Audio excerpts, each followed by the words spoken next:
Një konflikt i nisur prej kohësh që dyshohet se lidhej me çështje financiare përfundoi në një prej ngjarjeve më të rënda kriminale të viteve të fundit në Roskovec. Refit Buzi, i njohur dhe si Nërtil Buzi, akuzohet se mëngjesin e së premtes shkoi në banesën e familjes së ish-partneres së tij, Rosalinda Plakës, ku qelloi me armë zjarri ndaj prindërve të saj. Nga të shtënat humbi jetën babai i saj, Kosta Plaku, ndërsa nëna, Belere Plaku, ndroi jetë më vonë në spital si pasojë e plagëve të marra. Pas sulmit, 35 vjeçari mori me forcë ish-partneren dhe u largua nga vendi i ngjarjes. Pas disa orësh negociatash me Renean, e reja u lirua ndërsa Buzi u mbyll në automjetin e tij dhe refuzoi të dorëzohej. Pas rreth 8 orësh negociata, ai dha fund jetës duke u vetvrarë me armën që mbante me vete. Një nga pistat kryesore të hetimit lidhet me një konflikt financiar mes tij dhe familjes së ish-partneres. Prindërit e Refit të Buzit kanë deklaruar për mediat se djali i tyre i kishte dërguar Rosalinda Plakës rreth 180.000 pound gjatë kohës që jetonte dhe punonte në Britaninë e Madhe,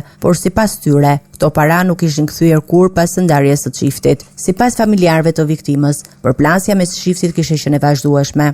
Ata pretendojnë se Buzi kishte ushtruar kërcënime ndaj Rosalindës dhe se në disa raste ishte shoqëruar apo arrestuar nga policia, por më pas ishte lënë sërish i lirë. Në Britaninë e Madhe, Refit Buzi rezulton të ketë qenë i përfshirë në aktivitet kriminal. Sipas të dhënave të bëra publike në vitin 2022, ai ishte marrë peng dhe dhunuar për 12 ditë nga një grup shqiptarësh, të cilët i kërkonin familjes së tij 400.000 pound në këmbim të lirimit. Pas denoncimit nga familjarët e tij, autoritetet shqiptare dhe britanike nisën hetimet, duke çuar në arrestimin e disa personave të dyshuar për pengmarrje në një strukturë në Britani. Pas kthimit në Shqipëri, sipas familjes së tij, nisën konfliktet për kthimin e parave mes Refit Buzit, ish-partneres së tij dhe familjes Plaka. Ata pretendojnë se nuk u arrit asnjë marrëveshje për zgjidhjen e konfliktit. Megjithatë, këto janë pretendime të ngritura nga familjarët e autorit, ndërsa grupi hetimor vijon punën për të zbardhur motivet e plota të ngjarjes. Dëshmia e Rosalinda Plakës, e cila mbeti e vetme e mbijetuar nga kjo përplasje tragjike,